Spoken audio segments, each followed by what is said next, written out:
तो कृषि कानून के खिलाफ दिल्ली बॉर्डर पर किसान डेरा जमा कर बैठे हैं। तो यूपी में सीएम योगी आदित्यनाथ किसानों के लिए योजनाओं का ऐलान कर रहे हैं। किसान कल्याण मिशन के तहत सीएम योगी ने लखनऊ के बंथरा में किसान मेले का उद्घाटन किया और कहा कि मोदी सरकार की नीतियां किसानों के हित में हैं। किसानों के लिए पिछले 6 साल में 70 साल से ज्यादा काम हुआ। मोदी सरकार का लक्ष्य 2022 तक किसानों की आय दोगुनी करना है। इसी के साथ योगी आदित्यनाथ ने विपक्षी पार्टियों पर निशाना साधते हुए कहा कि कुछ लोग कृषि कानूनों पर भ्रम फैला रहे हैं।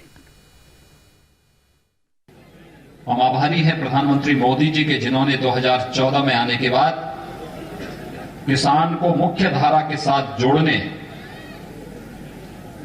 और जय किसान के इस नारे को सार्थकता प्रदान करने के लिए किसान के हित में उस प्रकार की नीतियां, उस प्रकार के कार्यक्रम और फिर उसके ईमानदारी पूर्वक क्रियान्वयन को जोर देते हुए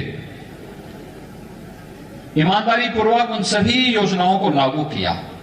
याद करिए 2004 से 2014 के अंदर इस देश के अंदर सर्वाधिक किसानों ने आत्महत्या की थी और 14 के बाद जब किसान देश के राजनीतिक एजेंडे का हिस्सा बना, केंद्र सरकार ने किसानों के हित के लिए उस प्रकार के कार्यक्रम और योजनाएं बनाई।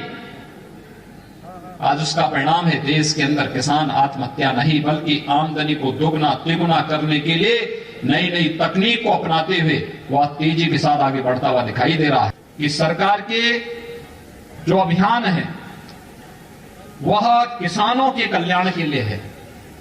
हमें बिना किसी बहकावे में आए, बिना किसी गुमराह करने वाले तत्वों से सावधान रहते हुए इस बारे में आगे बढ़ना पड़ेगा कि हमें किसान की आमदनी को 2022 तक दोगुना करते हुए हमें हर हाल में एक भारत श्रेष्ठ भारत के लक्ष्य को कहीं भी भटकाव की ओर नहीं जाने देना है। कोई भी गुमराह करने वाला तत्व हमारे बीच में आकर के किसान भाइयों और बहनों को उनके प्रगतिशील अभियान में बाधक नहीं बनने देना है।